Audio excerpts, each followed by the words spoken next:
So during the Prohibition era of the 1920s and 30s, illicit drinking establishments called speakeasies were really popular throughout the US. And normally they were hidden in basements or secret rooms and you needed a password, or you needed to know the whereabouts of the secret hidden door to gain entrance. Now in Los Angeles, Koreatown, there is a very dapper speakeasy.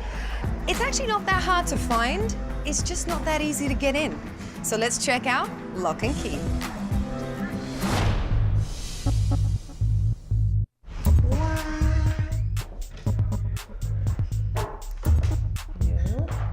Oh, there's a key. That probably doesn't do anything.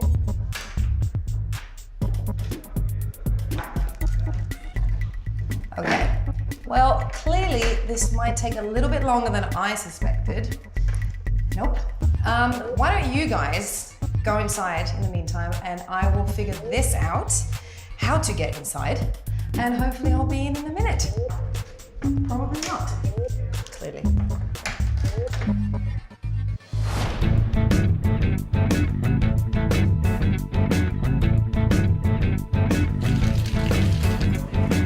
So Lock and Key is Koreatown's first craft cocktail speakeasy bar. We opened in 2012. Came and just wanted to bring something new to Koreatown. Something that provided a wide range of whiskey, a wide range of spirits, some amazing craft cocktails, just something that wasn't being done in Koreatown. And we tried to bundle all that up into a small building on 3rd and Vermont and give Koreatown a new experience. A lot of the bars in Koreatown were speakeasies by default, in the sense that if you didn't speak Korean or you didn't know the kind of secret password to get in, or the back door was the only way I actually get into a karaoke bar after 2 a.m. So I thought about, kind of doing the same thing in Koreatown, but not because of the trend of a speakeasy, because I felt like it paid homage to what Koreatown is really about. Getting into Lock and Key, it can be a little bit difficult, but when you arrive, you're greeted by a friendly doorman. You enter into what we call the lock room. So it's a room filled with probably about 400 or 500 antique doorknobs, locks, and lock plates, and you literally have to feel out and find your way.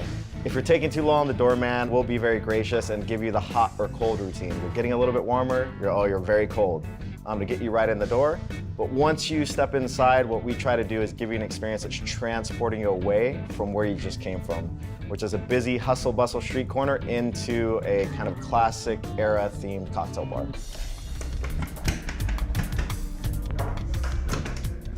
Ha! Nope. Oh, bingo! Here we go. Finally in. See you inside. So Lynn, I'm finally here. Found the right key. I found the right lock. Finally found you. And now I'm finally ready for a really great cocktail. All right, I'm gonna teach you a really cool one. Simple enough ingredients. You might be a little nervous because it's gonna be a stirred cocktail. So we're gonna do it in a mixing glass and not the tin. None of this stuff. Yeah, no shaking today. No shaking. So it's very, very cool. Old Money, play on the name Old Fashioned, but we make it with scotch and a couple of other cool ingredients. So first things first is gonna be Angostura bitters. Okay. So you're gonna do 2 dashes of that. 2 dashes? Yeah. 1. Oh, is that kind of 2? That's good, yeah. There we go, yeah. And next ingredient, we're gonna do a bar spoon of our fresh ginger juice. I'm gonna give you this gorgeous copper spoon. Could've just done another dash. Yeah. Okay, so let's put this over here. Good. Perfect. That's good, yeah. This is gonna be a strong one. It is. That's what I definitely need. gonna be a strong one. It Yeah. took me a day and a half to find the right lock and key in here. You'd be amazed by how many people we hear yelling and they're like, oh, I found I'm it! actually not amazed. That was pretty much me about 20 minutes ago. So you're gonna grab this secondary jigger. So we're gonna do 1/2 ounce of Demerara. So that's the gonna, first line in the middle here? Yeah, that's gonna be how we're sweetening this cocktail. So we're gonna do Demerara. What is Demerara? So Demerara is a darker, more full-bodied sugar. We like to use this because we're using scotch. So scotch is gonna be more potent in flavor than So it a blends bourbon. better, basically. Yeah. Okay. So we're gonna do 2 ounces of the blended scotch. To the brim, right? Yeah, straight to the brim. You can just dump it right on in. So this is gonna be like the main base now. of Yeah, this, so this correct? is a scotch-based cocktail. So now we're ready for the ice. So if you take a hefty scoop, All right. and you just wanna pour it on in. perfect measurement, if I may say so myself. Yes. What you're gonna do when you stir a cocktail, the idea is that you're trying to push the ice around in a circular motion. How many times am I swiveling this round now? So you're trying to mix it for about 30 seconds because you want to give enough dilution and to chill the cocktail without overly diluting it. You don't want it to be too watery. Okay. Nice. So you're gonna grab the mint julep strainer. All right. And we're gonna grab the round rocks glass on your left. Round rocks glass. And we're gonna use this really cool sphere ice, actually, right there. Yeah. Okay. So this has less surface space than even a large chunk of ice. So it's Like gonna, for the old fashioned, basically. Yeah. Okay. So you're gonna dilute, as you drink, your ice is gonna melt. You want something like this so it doesn't over dilute the drink as you're sipping. That. And we'll just pour that yummy goodness in here. That is awesome. So Okay. this is extracted actually from the skin of fruit. So this is very flammable. We're gonna spray this Hence over the a match. danger. Yeah. Okay. The point of doing it for the cocktail though is that it gives this really, really great caramelized scent. So when you take a sip of the drink, you're gonna get this warmth and this citrus on top of it. I'm gonna hold the match here. Smells good. Well, this is great to See, drink. Wow. yeah, it really is. How about you hold the match and I spray? Okay, so you With just spray it teamwork, out that way. Spray it out that way. Yep. And another one. And there we go. And now we're gonna do just the last little bit. We're gonna do just a peel of orange. Okay. And you wanna make sure you get perfect. How much? Peel Like it that? off to the side. Yeah, that's a beautiful peel. So you're gonna face the skin Okay. into the cocktail, squeeze this way, and just rub it on the brim, and then plop it on in. Squeeze. Do the There we brim. go. And then just pop it on top. Yeah. Let's see. Smells delicious. Ooh, yeah. Actually got a bit of like a smoky taste to it. Yeah, and that's coming from, you know, the caramelization, using the flame. It gives it this really great complementary smokiness to Scotch, which typically is going to be smoky as well. Cheers, everybody. Old money, right? Yeah. Old money.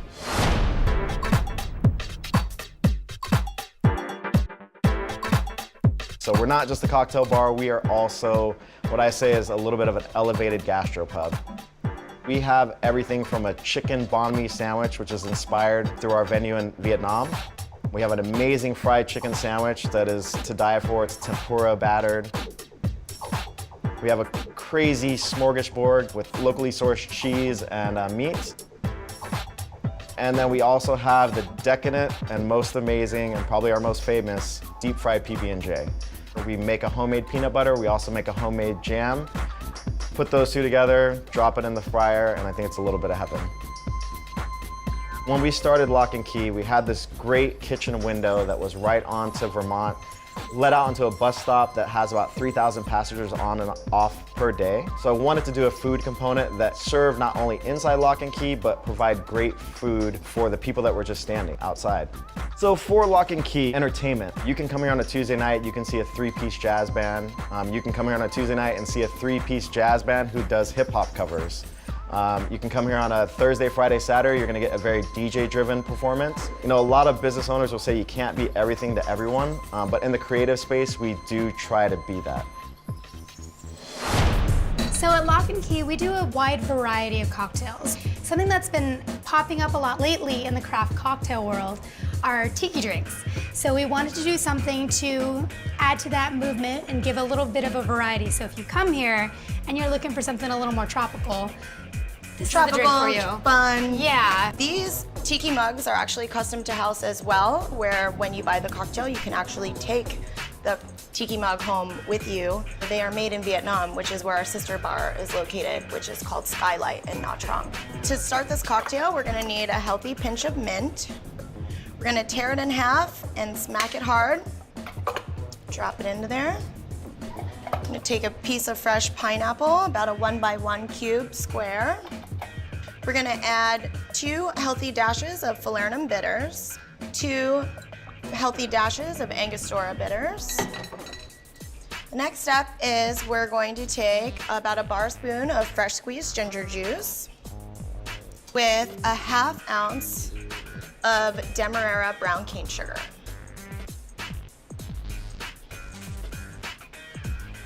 So you want to blend all the ingredients together. Since the pineapple was thrown in and it was a big chunk, you want to break it up because shaking won't do enough to get the flavor and the fibers out. So our next step, we're gonna go to our juices. We're gonna need 3/4 ounces of fresh squeezed lime juice. Everything always fresh squeezed. 1 ounce of fresh squeezed orange juice. Next is 1 ounce of fresh pineapple juice. So we're gonna do 1 ounce of falernum liqueur. Falernum is actually a liqueur, complements tropical tiki drinks really well because of the herbaceous sweetness to it. It gives you that cool, complex layers in our cocktails. Then we move on to the rum. So we have the Smith & Cross Jamaican rum. It's a little bit of a higher proof, more full-bodied rum. And with tiki-style drinks, you're getting so many fruits and other flavors that you typically want to use a higher proof rum so it stands up because you still want to taste it. Yes. All right, and finally, we move on to the main ingredient, which is Zaya Grand Reserve. This rum in particular is a combination of 12 hand-selected aged rums that are blended together. A lot of booze. A lot of booze, just the way we like it. All right, baby, add some ice, shake that up. All right. You always want to give a good hard shake whenever you have ingredients like fruit or vegetation at all. You want to make sure it's really, really mixed in. Plus, the water content in the tiki drinks is usually a big addition to the drink because it actually helps create the flavor and the mixing of the ingredients. You always know when it's done when you get a little nice froth on the tins. That's a very easy way to tell. Give it a slap, the seal will pull off really quickly. We're gonna double strain our cocktail into the tiki mug over the 3/4 of ice. There's so many things that went into this cocktail. You definitely want to double strain. When you muddle pineapple, there's going to be a lot of fiber and there's going to be bits of mint. So you want to make it as easy as possible for your guests to drink without having to nibble at whatever's stuck in their teeth. No nibbles in this Yeah. one, just smooth straight down. We're gonna take some pebble ice and we're gonna pack the top. So now let's move on to the garnishes. There's a ton of garnishes on this one, just as in many different tiki drinks. Grab a fresh cut piece of pineapple, some refined sugar. We're actually gonna brulee this piece of pineapple, so I'm gonna use refined sugar. I'm gonna coat it a little bit. And we're gonna grab our blowtorch. We like fire at this bar. We love fire at this bar. And we're going to lightly caramelize the sugar. As soon as it starts to bubble, you know that it's gonna brown and then it'll harden like a brulee, like a creme brulee. Now we're gonna take a skewer and grab one of our Luxardo Italian maraschino cherries. Stab it through the pineapple. Careful, it's hot. Now if you wanna grab a nice mint sprig, smack it a little, release those oils again so you get it on your nose. I chose to pick an orchid as the edible flower for this garnish. Pretty flower. Bright purple, beautiful, edible. Nothing stands out like an orchid, right? Come get one of your own custom Vietnam tiki glasses with our personal stamps on them. And you can take it home and we won't even yell at you for taking the cup. Yep, we'll even rinse it out for you before you leave. Enjoy. Cheers. All right, you guys, once again, had a fantastic time here. So I had a lot of cocktails, I admit, and a little bit snackish, so I think I'm gonna pop next door to the lockbox for a sandwich. We will see each other next time on Mix. I'm Tamee Harrison, cheerio.